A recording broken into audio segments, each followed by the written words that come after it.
નમસ્તે વિદ્યાર્થી મિત્રો, કેમ છો બધાય? મજામાં? આજે આપણે હેલો આલ્કન અને હેલો એરેન સંયોજનની અંદર આગળ વધવાના છીએ. નેક્સ્ટ લેક્ચરની અંદર આપણે લાસ્ટ લેક્ચરની અંદર શીખ્યા હતા કે ભાઈ ઇલેક્ટ્રોન અનુરાગી વિસ્થાપન પ્રક્રિયાઓ છે શું, પછી પ્રકાશ ક્રિયાશીલતા, કિરલિટી, રેશમીકરણ, વ્યુત્ક્રમણ, ધારણ આ બધું છે શું એની વિશે આપણે માહિતી મેળવી હતી. આજના લેક્ચરની અંદર આપણે બીજી પ્રક્રિયાઓ જે હેલો આલ્કન અને હેલો એરેન સંયોજન રાસાયણિક પ્રક્રિયાઓમાં આપણે પહેલી જોઈ ગયા હતા કે ભાઈ કેન્દ્ર અનુરાગી વિસ્થાપન પ્રક્રિયાઓ, બરાબર, SN1 અને SN2. આજે આપણે બીજી પ્રક્રિયા શીખવાની અને એ છે વિલોપન પ્રક્રિયા. ચાલો, બોર્ડની અંદર વિદ્યાર્થી મિત્રો ખૂબ જ અગત્યનો ક્વેશ્ચન પૂછાતો હોય તો આ છે બીટા વિલોપન પ્રક્રિયા. મારા ખ્યાલથી આ ક્વેશ્ચન છે એ બોર્ડમાં કદાચ પૂછાવાની શક્યતા પણ ઘણી છે. બે ગુણની અંદર પૂછાય છે. શું છે આજનો જે પ્રશ્ન છે તમારો એ શું છે એને સમજીએ. ચાલો સ્ટાર્ટ કરીએ. વિલોપન પ્રક્રિયા એને બીજા શબ્દોમાં અલગ નામ આપવામાં આવે છે. એનું નામ છે બીટા વિલોપન પ્રક્રિયા. મેં લખ્યું છે મોસ્ટ ઇમ્પોર્ટન્ટ, બહુ અગત્યનું છે શું એકદમ ઈઝી છે, કાંઈ અઘરું છે નહીં. જ્યારે બીટા હાઇડ્રોજન યુક્ત હેલો આલ્કેન, તમારું જે હેલો આલ્કેન સંયોજન હોય એમાં કોણ હોય?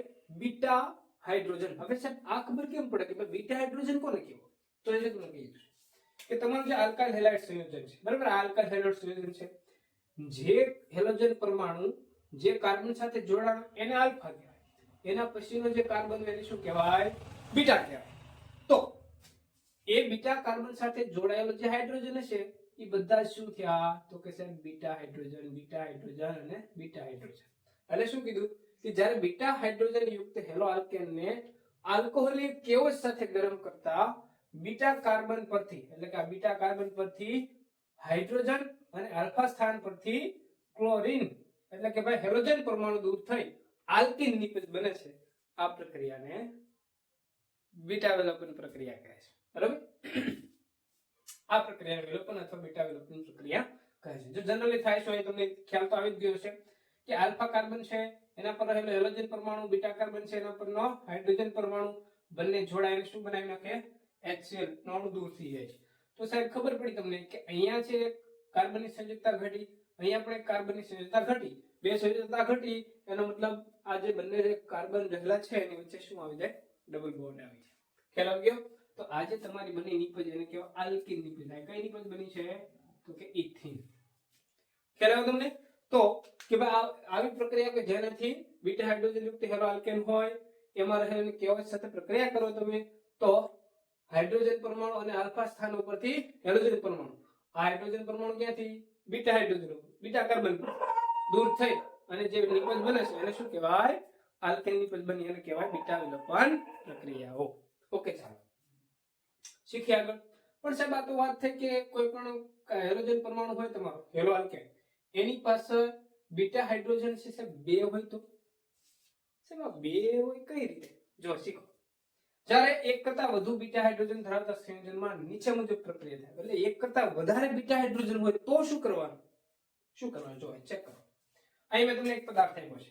અહીંયા તમારો હેલોજન પરમાણુ આ બીજા કાર્બન ઉપર જોડાયેલો છે, બરાબર. આને આલ્ફા કહેવાય અને આ બાજુનો શું કહેવાય? બીટા કહેવાય. સાહેબ એવું જરૂર નથી કે આ બાજુનું એને પણ બીટા કહેવાય. તો અહીંયા બીટા હાઇડ્રોજન છે, અહીંયા પણ બીટા હાઇડ્રોજન છે બેટી ગણ. તો અહીંયા આપણે શું કરવું? તો અહીંયા એક વૈજ્ઞાનિક થઈ ગયો જેટ્સે એક નિયમ આપ્યો કે જ્યારે ડિહાઇડ્રોહેલોજનેશન પ્રક્રિયા કરે, આ જે પ્રક્રિયા છે એનું કહેવાય ડિહાઇડ્રોહેલોજનેશન. ડિહાઇડ્રો કેમ કીધું? તો કે હાઇડ્રોજનનું વિલોપન થાય છે એટલા માટે. ડિહાઇડ્રોહેલોજનેશન પ્રક્રિયામાં જ્યારે એક કરતા વધારે બીટા હાઇડ્રોજન ધરાવતા પરમાણુ હોય, એક કરતા વધારે બીટા હાઇડ્રોજન હોય તો એ માંથી મળતી નિપજ એક કરતા વધારે મળે અને એક કરતા વધારે નિપજ મળે તેમાંથી મુખ્ય નિપજ કઈ ગણવી છે? તો જેમાં આલ્કીન સંયોજન બને છે એ કાર્બન સાથે વધુ આલ્કાઇલ શૃંખલા જોડાયેલી હોય એ તમારી મુખ્ય નિપજ ગણાય. જય ધ્યાન આપો. હવે શું કરું છું? પહેલી વાર આ પરમાણુ છે જે મિથાઇલ સમૂહ છે એમાંથી હું બીટા હાઇડ્રોજન લઉં છું, અહીંથી Br બંને જોડાઈને શું દૂર થઈ જાય છે? HBr દૂર થઈ જાય, બરાબર. તો થાય શું? અહીંથી Br, અહીંથી એક હાઇડ્રોજન, સંયોજકતા ઘટી, સંયોજકતા અહીંયા જોડાઈ ગઈ એટલે બનીશું pent1ene.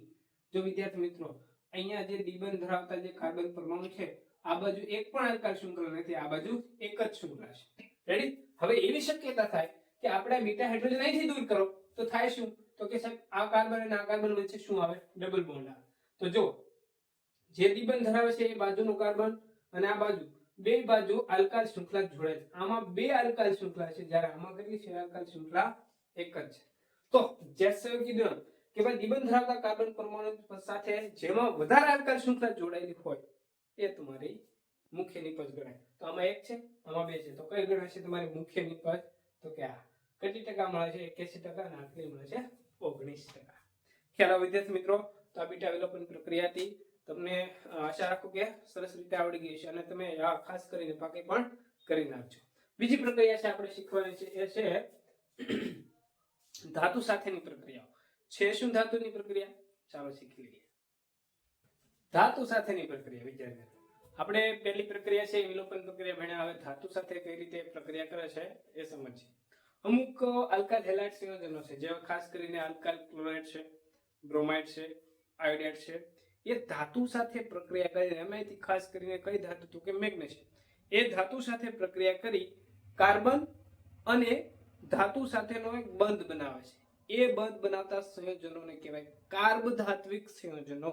એટલે કે આવા બધા આલ્કાઇલ હેલાઇડ ધાતુ સાથે પ્રક્રિયા કરી કાર્બધાત્વિક સંયોજનો બનાવે છે. સૌપ્રથમ 1900 ની અંદર વિક્ટર ગિગ્નર્ડ નામનો જે વૈજ્ઞાનિક હતો એણે આ પ્રક્રિયા કરી હતી અને એમાંથી એક પ્રકારનો એને પદાર્થ બનાવ્યો જેને ગ્રિગ્નાર્ડ પ્રક્રિયક કહેવામાં આવે છે.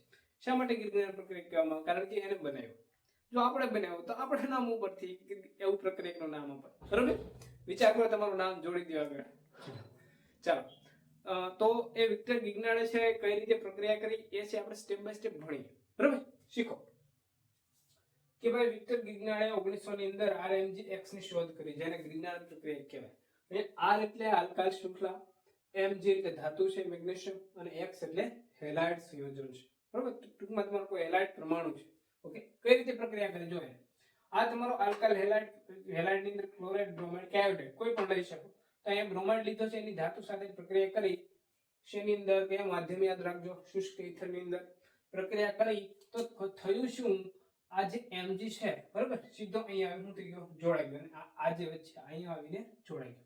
એટલે એક પ્રકારનું પેલું CH3 CH2 MgBr, એટલે કે આ તમારી શૃંખલા એટલે આ Mg અને આ Br, RMgX. બરાબર? MCQ ની અંદર આ ક્વેશ્ચન તમને પૂછી શકે કે નીચેના પૈકી કયો ગ્રિગ્નાર્ડ પ્રક્રિયક છે? એટલે એનો તમારે ફોર્મ્યુલા યાદ રાખજો, RMgX. આજે જે પ્રક્રિયા થઈ એને કહેવાય ગ્રિગ્નાર્ડ પ્રક્રિયા. વિદ્યાર્થી મિત્રો યાદ રાખજો, ગ્રિગ્નાર્ડ પ્રક્રિયકની અંદર બે પ્રકારના બંધ છે. કઈ રીતે? જો ધ્યાન આપો. અહીંયા RMgX ની મેં વાત કરી તમને. એમાં જે આ R એટલે કાર્બન શૃંખલા, એટલે કે કાર્બન અને મેગ્નેશિયમ જે ધાતુ છે એની વચ્ચેનો જે આ બંધ છે, આ બંધ બરાબર, એ પરમાણુની જે સંયોજકતા ઇલેક્ટ્રોનની ભાગીદારીથી બનેલો. મતલબ આ જે કાર્બન અને મેગ્નેશિયમ વચ્ચેનો બંધ કેવો છે? સહસંયોજક બંધ છે. આ ખાસ યાદ રાખજો, MCQ માં પૂછી શકે કે ભાઈ ગ્રિગ્નાર્ડ પ્રક્રિયકની અંદર કોની વચ્ચેનો બંધ છે? સહસંયોજક છે. બરાબર? તો કયો આવે? કાર્બન અને મેગ્નેશિયમ વચ્ચેનો. જ્યારે મેગ્નેશિયમ અને આ X એટલે કોઈ હેલાઇડ પરમાણુ, એ પરમાણુનો જે બંધ છે એ કેવો બંધ છે? આયનીય બંધ. તમને ખ્યાલ છે આ ધનભાર ધરાવતો હોય, બરાબર, મેગ્નેશિયમ +2 હોય, અને આ છે હેલાઇડ પરમાણુ કેવો હોય? ઋણ વીજભાર ધરાવતો. ઋણ વીજભાર આવે, ઋણ વીજભાર ટૂંકમાં એના ઉપર +2 આવે. તમને ખ્યાલ છે. ટૂંકમાં કહેવાનો ભાવ એમ છે કે અહીંયા જે મેગ્નેશિયમ અને હેલાઇડ વચ્ચેનો બંધ છે એ આયનીય છે, જ્યારે કાર્બન અને મેગ્નેશિયમ વચ્ચેનો બંધ સહસંયોજક છે. આ ખાસ યાદ રાખજો. અને બીજું કે જે ગ્રિગ્નાર્ડ પ્રક્રિયક હોય એ ખાસ કરીને ભેજ પ્રત્યે બહુ પ્રતિક્રિયાત્મકતા ધરાવે. સેજ અમથું ભેજ આવે તો એ ગ્રિગ્નાર્ડ પ્રક્રિયક છે, પ્રક્રિયા ના. એટલા માટે તો એ ગ્રિગ્નાર્ડ પ્રક્રિયક બનાવવા માટે એક કન્ડિશન રાખવામાં આવે છે. કઈ કન્ડિશન? તો કે શુષ્ક ઇથર. એટલે કોઈ પણ જ્યારે તમે કોઈ પણ પદ્ધતિથી તમે ગ્રિગ્નાર્ડ પ્રક્રિયક બનાવો છો તો એ ગ્રિગ્નાર્ડ પ્રક્રિયક બનાવવા માટે માધ્યમ તમારે શુષ્ક રાખવું પડે. ઓકે, તો આ તમારે થઈ ગઈ ધાતુ સાથેની પ્રક્રિયા. એની અંદર એક બીજી પ્રક્રિયા છે વુડ્સ પ્રક્રિયા. વિદ્યાર્થી તો 2 ગુણમાં પૂછાઈ શકે એવી પ્રક્રિયા. આ તમે ધોરણ 11 ની અંદર ભણીને આવ્યા છો. યાદ કરો, યાદ આવ્યું? ચાલો, જો શું છે વુડ્સ પ્રક્રિયા? તો કે સાહેબ આલ્કાઇલ હેલાઇડ સંયોજનો શુષ્ક ઇથરમાં સોડિયમ ધાતુ સાથે પ્રક્રિયા કરી હેલાઇડ સંયોજનોમાં રહેલા કાર્બનની સંખ્યા કરતા બમણા કાર્બન ધરાવતો હાઇડ્રોકાર્બન આપે છે, જેને વુડ્સ પ્રક્રિયા કહેવાય. જો શું કીધું સમજો પેલા શબ્દો. કે ભાઈ એવા હેલાઇડ સંયોજનો કે જેની પ્રક્રિયા કોની હાજરીમાં કરવામાં આવે, શુષ્ક ઇથર અને સોડિયમ ધાતુની હાજરીમાં પ્રક્રિયા કરવામાં આવે, તો તમે જે આલ્કાઇલ શૃંખલા લીધી છે એ આલ્કાઇલ શૃંખલામાં રહેલા કાર્બનની સંખ્યા કરતા બમણી સંખ્યા ધરાવતો હાઇડ્રોકાર્બન સંયોજન મળે છે. આ જે પ્રક્રિયા થઈ એને કહેવાય વુડ્સ પ્રક્રિયા. ચાલો જોઈએ, મેં તમને એનું એક પ્રક્રિયા આપી છે. અહીંયા તમે 2 મોલ શું લીધું છે, આલ્કાઇલ હેલાઇડ લીધું, બરોબર, RH. એની તમે 2 મોલ સોડિયમ ધાતુ સાથે પ્રક્રિયા કરી શુષ્ક ઇથરની હાજરીમાં, બરાબર. જે લખ્યું છે એ આપણે યાદ એ રાખવાનું કે તમને અહીંયા જે પ્રક્રિયા આખે આપ્યું હોય ને પ્રક્રિયા યાદ રાખો, એના ઉપરથી લખાણ તમે લખી શકો, બરાબર. શું લખી શકો, તો કે આલ્કાઇલ હેલાઇડ સંયોજનોની શુષ્ક ઇથરમાં રહેલા સોડિયમ ધાતુ સાથે પ્રક્રિયા કરતા આલ્કાઇલ શૃંખલામાં રહેલા કાર્બનની સંખ્યા કરતા બમણી સંખ્યા ધરાવતો હાઇડ્રોકાર્બન મળે છે. આ પ્રક્રિયાને કહેવાય વુડ્સ પ્રક્રિયા. પ્રક્રિયા ઉપરથી તમે વર્ણન કરી શકો, એટલે પ્રક્રિયા યાદ રાખો, ઓટોમેટિક તમે લખાણ લખી શકશો, બાકી એને એક છે છૂટું પડે છે. તો આ તમારી પ્રક્રિયા થઈ ગઈ ધાતુ સાથેની અને એક વુડ્સ પ્રક્રિયા. હવે જોઈએ આપણે હેલો એરિનની પ્રક્રિયાઓ. હેલો એરિન સંયોજનો છે એ પણ કેન્દ્ર અનુરાગી વિસ્થાપન પ્રક્રિયાઓ આપે છે, પરંતુ ખૂબ પ્રતિક્રિયાત્મક નથી. શું પ્રક્રિયાઓ કરે છે પણ એટલી બધી પ્રતિક્રિયાત્મક નથી. કેવાનો ભાવ કેમ છે કે એ પ્રક્રિયા તો કરે છે પણ એ પ્રક્રિયાઓ ઝડપથી થશે અથવા તો અમુક એવી પ્રક્રિયા કે થાય પણ નહીં. શા માટે એ ધીમી થાય છે એનો અમુક રીઝન તમને કીધા છે. પહેલું રીઝન એ છે કે ભાઈ એની અંદર શું થતી હોય, સંસ્પંદન અસર થતી હોય. જો ધ્યાન આપો, અહીંયા આપણે લીધો છે આ ક્લોરોબેન્ઝીન. શું લીધો છે, ક્લોરોબેન્ઝીન. તો ક્લોરોબેન્ઝીન છે એમાં જે ક્લોરીન છે એની પાસે કેટલા ઇલેક્ટ્રોન યુગ્મ છે, 6 છે, બરાબર. તો હવે થાય શું કે અહીંયા પાઈ સિંગલ અને અબંધકારક ઇલેક્ટ્રોન યુગ્મ, એનો મતલબ એમ કે આમાં શું થશે, સંસ્પંદન થાય. એટલે અબંધકારક ઇલેક્ટ્રોન યુગ્મ સ્થાનાંતર અહીંયા થાય તો એની વચ્ચે શું રચાણો, ડબલ બોન્ડ રચાણ, બરાબર. અહીંયા કેવો ચાર્જ આવ્યો, માઇનસ ચાર્જ આવ્યો, સોરી અહીંયા આપણે પ્લસ ચાર્જ આવ્યો, કારણ કે અહીંથી અયુગ્મિત ઇલેક્ટ્રોન જતા રહ્યા. તો કહેવાનો ભાવ એમ છે કે અહીંના જે અયુગ્મિત ઇલેક્ટ્રોન અહીંયા સ્થાનાંતર થયા તો થશે શું, આ જે કાર્બન છે એનો બે બંધ અહીંયા જે આ બંધ હતો ને આ રીતનો બંધ હોય તો 2 બંધ એટલે 4 અને 5 સંયોજકતા વધી જાય. જેવો ક્લોરીનનો પરમાણુ અહીંયા અયુગ્મિત ઇલેક્ટ્રોન સ્થાનાંતર એ જ સમયે આ બંધના ઇલેક્ટ્રોન છે નજીકના કાર્બન પરમાણુ પર સ્થાનાંતરિત થાય અને અહીંયાથી તો થશે શું, હવે આ જે બંધના અયુગ્મિત ઇલેક્ટ્રોન આવ્યા એ આ અહીંયા સ્થાનાંતરિત થાય તો એ જ સમયે આ બંધના ઇલેક્ટ્રોન અહીંયા સ્થાનાંતરિત, એટલે એના પર શું આવ્યો, ઋણ વીજભાર આવ્યો. એ જ સમયે થશે શું, અહીંના બંધના ઇલેક્ટ્રોન અહીંયા સ્થાનાંતર થાય તો આ બંધના ઇલેક્ટ્રોન અહીંયા સ્થાનાંતર થાય, તો આ રીતે બંધ બને, અહીંયા ઋણ વીજભાર આવ્યો. તો એવી રીતે આ બંધના ઇલેક્ટ્રોન અહીંયા સ્થાનાંતર થાય તો આ પાછા છે અહીંયા ને અહીંયા છે સ્થાનાંતર થઈ જાય, તો પરિણામ છે તમારું જે સ્ટ્રક્ચર જે પહેલા હતું એવું ને એવું મળ્યું. પરંતુ આમાં રહેલા દ્વિબંધ છે એ ઉલટાઈ ગયા છે. વાત અમને ખ્યાલ છે, તો પણ અહીંયા તમે સમજો શું, એની અંદર સમજવાનું શું છે, હેલો એરિન સંયોજનો છે એમાં જે હેલોજન પરમાણુ છે એને આપણે એ બંધને શું કરવો છે, તોડવો છે. તોડવો છે કોની સાપેક્ષની વાત કરી છે, હેલો આલ્કેન. હેલો આલ્કેનમાં સરળતાથી તૂટી જાય છે, આમાં સરળતાથી કેમ નથી તૂટતું.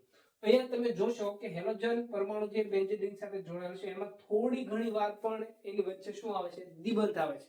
તો તમને ખ્યાલ છે કે એક બંધને તોડવા કરતા દ્વિબંધને તોડવો મુશ્કેલ પડે.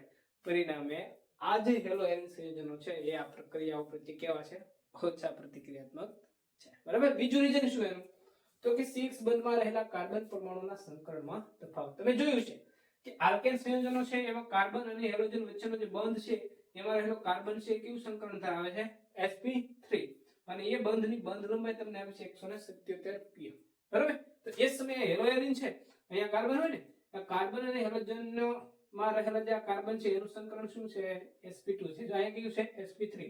તમને ખ્યાલ છે sp2 ની અંદર s કક્ષકની લાક્ષણિકતા 33% છે, જ્યારે sp3 ની અંદર 25% છે.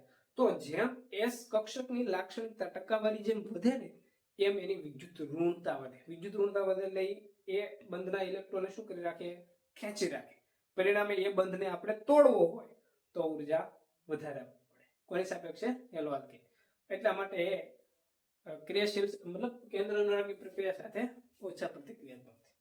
બીજા 2 રીઝન કે છે તો કે સાહેબ ફિનોલ કેટાયનની અસ્થિર, જે ફિનોલ કેટાયન બને છે એ સ્થાયી ન હોય. બીજું કે ઇલેક્ટ્રોન ધનિક સ્પીસીઝ હોય કોઈ પણ એના પ્રત્યે આ સંયોજનો કેવું ધરાવે છે, અપાકર્ષણ ધરાવે છે.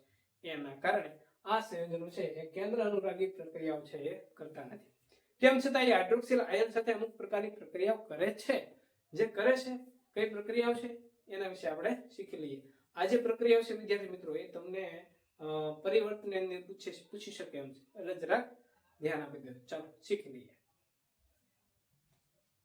ચાલો વિદ્યાર્થી મિત્રો તમને વાત કરીએ એમ કે OH સમૂહ ધરાવતા એટલે કે હાઇડ્રોક્સિલ સમૂહ ધરાવતા સંયોજનો છે એ અમુક કેન્દ્ર અનુરાગી વિસ્થાપન પ્રક્રિયાઓ કરે છે, અને જે કરે છે એ તમને અહીંયા પૂછી શકે એમ છે, એટલે શીખી લઈએ. ચાલો શું છે કે ક્લોરોબેન્ઝીન લીધું. ક્લોરોબેન્ઝીનની છે NaOH, એમાંથી તમને હાઇડ્રોક્સિલ આયન અહીંથી તમને મળી શકે એમ છે, બરાબર. તો NaOH સાથે 623 કેલ્વિન તાપમાને 300 વાતાવરણ દબાણે તમે પ્રક્રિયા કરો એસિડિક માધ્યમની અંદર, તો તમને એમાંથી શું થશે, આ જે ક્લોરીન વચ્ચેનો બંધ તૂટે એમાંથી શું એની ક્લોરીન જગ્યાએ શું છૂટું પડી જાય, OH, અને અહીંયા તમારો છે HCl છે સમથિંગ છે એ દૂર થઈ શકે, બરાબર. તો આ રીતની જે પ્રક્રિયા થઈ તો તમે કે આ એક પ્રકારની કેન્દ્ર અનુરાગી પ્રક્રિયા છે એ થાય છે. જો એ આ હેલોએરિન સંયોજનોમાં રહેલા ઘટકમાં કોઈ ઇલેક્ટ્રોન આકર્ષક સમૂહ, બરાબર, કે ભાઈ ઇલેક્ટ્રોન જે ધનિક સ્પીસીસ છે એ જો જોડાયેલી હોય તો એની પ્રતિક્રિયાત્મકતામાં વધારો થાય છે. એટલે અહીં જોઈએ છે આપણે અહીં નાઇટ્રો સમૂહ છે આપણે જોડી દઈએ. જો આને નામ આપ્યું તો નામ આપી શકાય, બરાબર. આ જે તમારું સંયોજન છે 4 ઉપર શું છે, નાઇટ્રો સમૂહ છે, બરાબર. તો આપણે નામ શું કે પેરાક્લોરો નાઇટ્રોબેન્ઝીન નામ આપી શકીએ. એના સાથે પ્રક્રિયા કરો 743 કેલ્વિન તાપમાને એસિડિક માધ્યમમાં, તો શું બને, તો કે ભાઈ પેરાનાઇટ્રો ફિનોલ સંયોજન મળે છે. આ શું કહેવાય, ફિનોલ. આ શું છે, પેરા ઉપર નાઇટ્રો છે એટલે પેરાનાઇટ્રો ફિનોલ. જો તમે ઓર્થો અને પેરા સ્થાન ઉપર નાઇટ્રો સમૂહને જોડી દો તો આનું નામ તમારે આપવું હોય તો આપી શકાય કે ભાઈ 1 2 3 4 ક્રમ આપી દો તમે, તો શું આપી શકો, 2 અને 4 ઉપર છે નાઇટ્રો સમૂહ, બરાબર. તો આવા જે ઘટક હોય એની તમે પ્રક્રિયા કરો NaOH સાથે 368 કેલ્વિન તાપમાને એસિડિક માધ્યમની અંદર, તો શું મળે, તો કે ભાઈ 2,4 ડાયનાઇટ્રો ફિનોલ મળી જાય છે, બરાબર. અહીંયા તમે પ્રક્રિયા કોની કરી હતી, તો કે 2,4 ડાયનાઇટ્રો ક્લોરોબેન્ઝીન ની, બરાબર. અહીંયા શું છે 2,4,6 ટ્રાઇનાઇટ્રો ક્લોરોબેન્ઝીન, 2,4,5 સોરી 2,4,5 2 3 4 5 6 આ 2,4,6 ટ્રાઇનાઇટ્રો ક્લોરોબેન્ઝીન સાથે પ્રક્રિયા કરો, એને ફક્ત ગરમ જ કરો તો પણ તમારો 2,4,6 ટ્રાઇનાઇટ્રો ફિનોલ સંયોજન મળી જાય છે. તો આ બધી જે પ્રક્રિયાઓ છે વિદ્યાર્થી મિત્રો થી ઇલેક્ટ્રોન કેન્દ્ર અનુરાગી વિસ્થાપન પ્રક્રિયાઓ હતી. હેલોએરિનની આપણે એક પ્રક્રિયાઓ બાકી છે, ઇલેક્ટ્રોન અનુરાગી પ્રક્રિયાઓ, જે આપણે નેક્સ્ટ લેક્ચરની અંદર શીખશું. વિદ્યાર્થી મિત્રો તમે અમારી ચેનલ પર નવા હોય તો ચેનલને સબસ્ક્રાઇબ કરી વિડીયોને તમારા મિત્રો સુધી શેર કરી દેજો. આવા નવા વિડીયો છે મૂકતો રહીશ, તમે મારી સાથે ચેનલમાં જોડાયેલા રહેજો, બન્યા રહેજો, મારા વિડીયોને જોતા રહેજો. ચાલો મળીશું અન્ય વિડીયોમાં, ત્યાં સુધી બાય બાય.